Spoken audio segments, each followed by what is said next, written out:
So no matter whether you're venturing into the league for the first time today on console, or maybe you're choosing a second build because your first one really wasn't doing it for you, or maybe you just got a late league start, work got really busy, had something to do over the weekend, but you're starting out now and you want to know which build should you choose? Well, thanks to everybody else trying it for you, we've got some pretty good information on that. So let's talk about the builds that ended up on top. All right, boys, so choosing a league start build, choosing a second build, choosing a early league build is pretty impactful to how your entire experience is going to go. Now, thankfully, it's a couple days into the league. I think we are about 5 days into the league or so, and I'm putting this video out on the day of the console league start so that the console boys can know what they should be choosing. And in my opinion, if you are a softcore juicer, if you're someone who is just a really big advocate of going fast, farming maps, and gathering up a bunch of currency to maybe swap into a different build, I gotta say, the easy winner this time around this league is Lightning Arrow, and the Deadeye Lightning Arrow. This is the most popular build by a pretty wide margin. I played it myself. I had an absolutely excellent time, cruised from the beach all the way up into easy tier 16 maps, absolutely no problem whatsoever, and it has been an absolute blast to play. Now, one big thing is that returning projectiles is actually just the best support. There's no reason to do anything else from start to finish. I had done some like chain fork stuff early on, but I think that with returning projectiles as well as just a couple pierce stones on the tree, absolutely without question what you should be going. It synergizes really well with the Deadeye's far shot node because the projectiles are going so far off into the distance and then returning just a ton of damage. The numbers on it are okay. They're not amazing, but it doesn't give you all the negative damage that you get from chain and the small multiplier that you get from fork or anything like that. And the clear is still more than fine. Now, talking about specifically Lightning Arrow, the prices of most items are pretty low. Like the only thing that really ended up being super expensive was the chest piece. I managed to just find the chest piece early on, which was super lucky.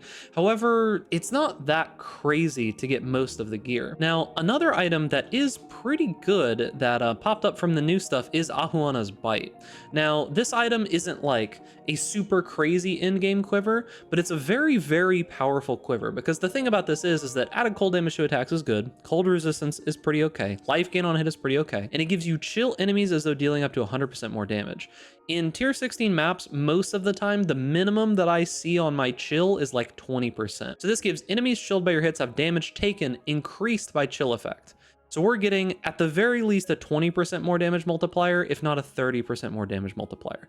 This is a super cheap, super easy to get quiver early on that will give you just a big burst of power until you can, afford that stuff later on. Absolutely excellent quiver, and it makes stuff slower as well, which is pretty nice. Beyond that, this build works really well for the league mechanic because one of the main ways that you actually function in the league mechanic is just going to be getting all of your guys set up, standing towards the back and defending your totems. I'm going to make a guide video on how to actually do the league mechanic, whether or not it's profitable, all the like little tiny things like how to set up your board and how to make everything work a little bit easier, but that's going to come out after they buff it because they're doing like a big buff patch potentially today or maybe sometime in the next couple of days. So look forward to that once that patch is out. This build is really solid for that. There's a ton of elemental bows that are available on the market right now. Most of the gear isn't that crazy.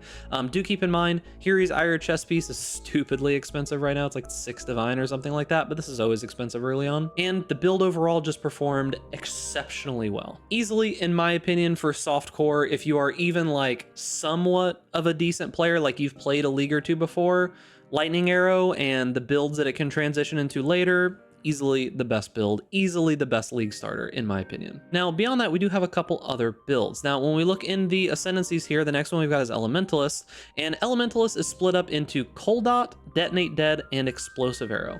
All three of these builds are super powerful. Explosive Arrow is a ballista build for the Elementalist, still a very strong build. I know a lot of people are really tired of playing Explosive Arrow, so I'm not going to go super deep into it, but you can absolutely play it. It's absolutely fine. There's no problem with it whatsoever. Same thing about Detonate Dead, same thing about Creeping Frost and Cold Dot and all that kind of stuff. You can play these builds perfectly fine. You've known that these builds are good for quite a while.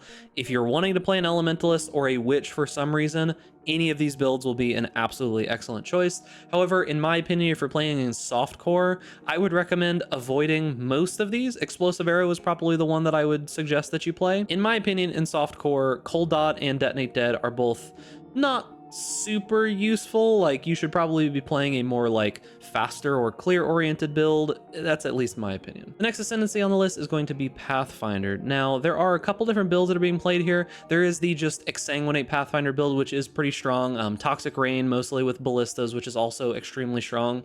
These are builds that have been pretty commonly used already at this point. Exsanguinate may be a little bit new for you, as like the Pathfinder is just finding relevancy as like a poison-based caster. We've got some people playing Seismic Trap, which I suggest that you just stay away from Seismic Trap. It's not really a very fun build and kind of annoying to play, among other things. Now, notably, there was an issue with Vixen's Entrapment.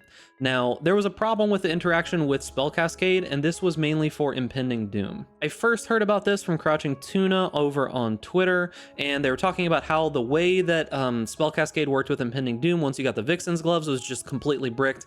Build wasn't working anymore, lost a ton of its damage.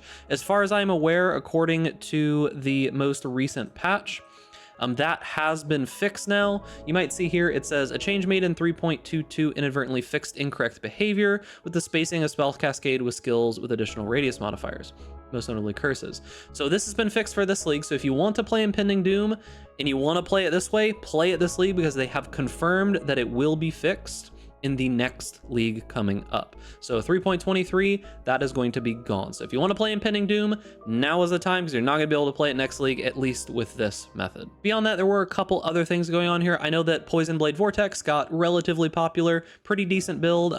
It is not as powerful as Exsanguinate, I don't think, but it is going to be a little bit more zoomy, because you just press the button and you run through. If you're wanting to play a Pathfinder, I would say any of these builds are perfectly fine. However, Toxic Rain Ballistas, probably not the most fun build out of these. I would say Exsanguinate, definitely very powerful.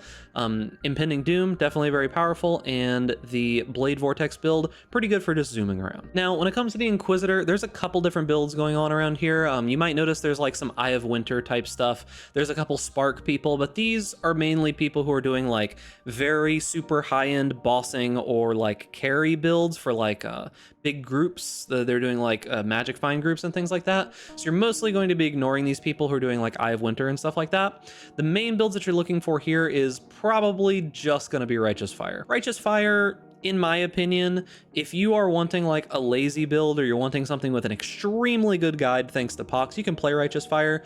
But in my opinion, pretty much only like absolutely brand new players who don't think that they can pilot the game very well, or maybe you have like mobility issues or things like that, should really be choosing Righteous Fire.